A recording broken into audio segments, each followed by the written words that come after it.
I'm about to do the most cliche writery thing imaginable at this point. I'm gonna need you to forgive me. I'm gonna reference Anne Lamott's book, Bird by Bird. Every writer you'll ever see or hear will at some point reference this book. And there's a reason for that. It's fantastic, especially for anyone wanting to write anything. Essentially, the Cliff Notes version is this. The title of the book comes from a moment when Anne Lamott was younger, when her brother was obsessing over a school project about various kinds of birds. And her father, trying to calm him down, told him, take it bird by bird. People reference this all the time because the inherent lesson is that all great things are done on a step-by-step basis. Screenplays are no exception. So when I finally sit down to write my script, I do that. I take it bird by bird. Now in screenwriting, 1 page of a script generally equals 1 minute of screen time. So if you think you're going to be writing a 2-hour movie, then that's going to be roughly 120 pages. So by marking points on your clock with page numbers, you can actually break your clock down to individual pages. This will allow you to plan your entire script out down to the page if you wanted to. I like to call this micro-clocking, whereas the macro clock is generally beat-by-beat outline of your story. The micro clock is literally taking the clock and breaking it down to a page-by-page battle plan.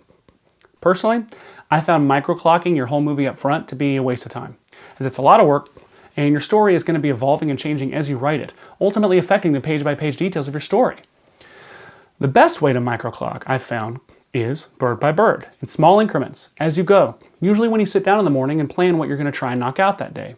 The ideal number of pages accomplished per day varies for each writer. For me, 10 pages is a massive accomplishment.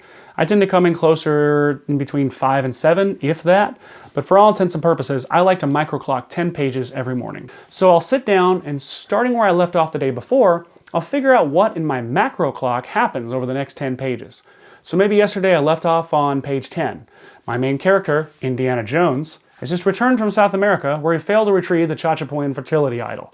Today, I want to try and get to page 20, which according to my macro clock is when Indy needs to be boarding a plane to Nepal to find Marion Ravenwood.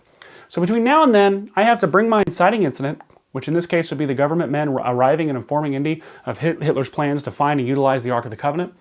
I need to establish what the Ark of the Covenant is, and I need to hint at a history with Marion.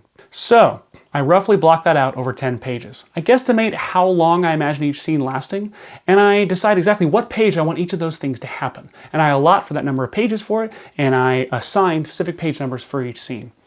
For me, this helps me feel like I have a safe structure to play in, knowing that if at any point I hit a wall or feel uninspired, I can lean back on this blueprint and just focus on getting to the next page.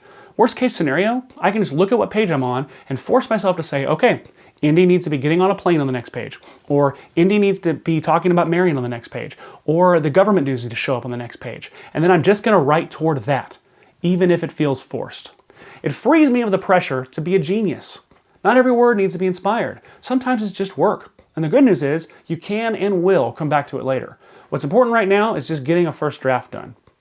Doing this daily routine of micro-clocking your day's pages, you'll find your macro clock changing and evolving in ways you didn't expect. And this is good. Trust your story. Don't work too hard to engineer it into what you originally envisioned.